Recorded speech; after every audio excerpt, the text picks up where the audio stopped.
Kamu kan founder and CEO of Base, berarti you initiated the line gitu ya. Betul. Bisa dijelaskan kenapa kamu memutuskan untuk mendirikan Base? Waktu itu ada concern apa yang akhirnya menjadi titik kamu akhirnya membuat brand ini? Oke, thank you Mbak Safrina. Jadi pertama kali saya dan co-founder saya, Ratih Permatasari itu kita melihat adanya hal yang bisa diimprove dari industri kosmetik di Indonesia. Jadi kita mulai pada tahun 2018, kita merasa bahwa kita memiliki skin concern dan kita ingin menggunakan produk yang cenderung lebih natural, tetapi pada saat itu pilihan di market itu sangat sedikit di Indonesia. Mungkin kita melihat di tren pasar global sebetulnya dalam sekitar 7 tahun terakhir itu untuk clean beauty atau green beauty itu sudah sangat meningkat. Jadi banyak brand yang mengusung lini-lini produk untuk clean dan green beauty. Tetapi sayangnya di Indonesia ketika kita mencari itu sangat sulit ditemukan.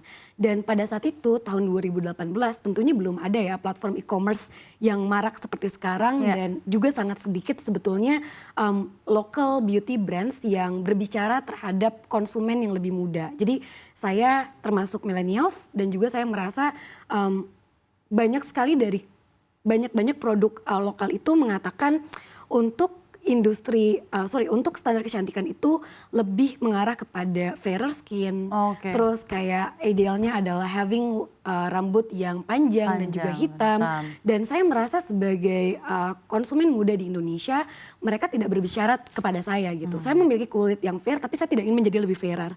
Jadi kita melihat apa yang bisa kita hadirkan untuk memenuhi kebutuhan dari konsumen-konsumen muda ini. Lalu kita melakukan market research dan ternyata banyak sekali animo dari yang kita temukan, mereka menginginkan sama produk yang aman untuk kulit sensitif, tersertifikasi BPOM dan juga halal. Jadi 3 ini kata kuncinya.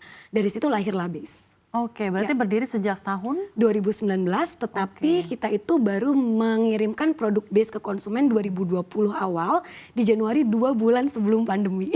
Jadi itu betul-betul tantangannya luar biasa ya sebagai pebisnis. Jadi ketika Anda memulai Base Xiaomi, itu pandemic hits gitu Pandemic hits. Kita baru banget take off, produknya available mau kita kirim, tapi pandemic hits yang artinya kita sebetulnya kalau dari Base sendiri kita lumayan punya beberapa kategori saat ini. Jadi ada skincare, body care, fragrance, color cosmetics. Sebenarnya kita lumayan agak lengkap. Tetapi kita mulai pertama kali bread and butter kita itu adalah skincare. Gitu. Dan kita merasa kenapa sih kita bisa, company ini masih muda ya. Kita baru sekitar 4,5 tahun berdiri. Dan kita merasa untung kita mulai dengan kategori skincare. Karena mungkin kalau kita mulai dengan color cosmetics, betul, makeup, ketika pandemi mungkin kita tidak akan survive. Karena everybody was in their house, on their pajamas. Betul. Kurang lebih begitu. Tapi ketika Anda memulai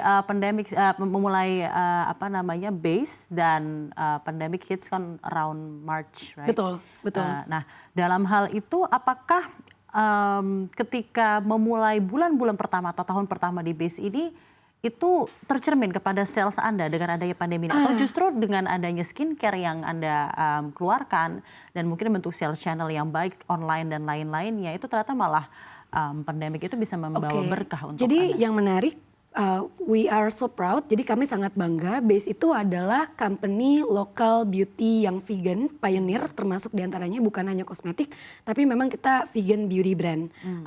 Dan yang kedua itu adalah kita bisa dikategorikan sebagai direct to consumer company sebenarnya. Atau mungkin kalau pemirsa pernah mendengar istilah DTC gitu ya.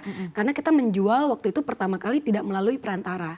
Di mana kita bekerja sama tentunya dengan Maklon, kita tidak memiliki pabrik sendiri, tetapi cara kita mendistribusikan produk kita itu melalui website kita, yaitu base.co.id, yang sampai sekarang juga masih menjadi salah satu sales channel andalan kita. Baru akhir tahun 2020 sebetulnya kita ingat sekali saat itu ada salah satu platform e-commerce masuk ke Indonesia dan sangat fokus di beauty kategori. Jadi waktu itu peralihan tuh ketika pandemi kita melihat ada blessing in disguise juga ya. Jadi sebuah hal yang baik juga untuk kita karena menurut data McKinsey sebetulnya 80% beauty purchases itu masih terjadi secara offline. 20%-nya terjadi betul secara online. Nah, dengan adanya pandemi kemarin itu terakselerasi bahwa konsumen akhirnya mau nggak mau harus belanja online.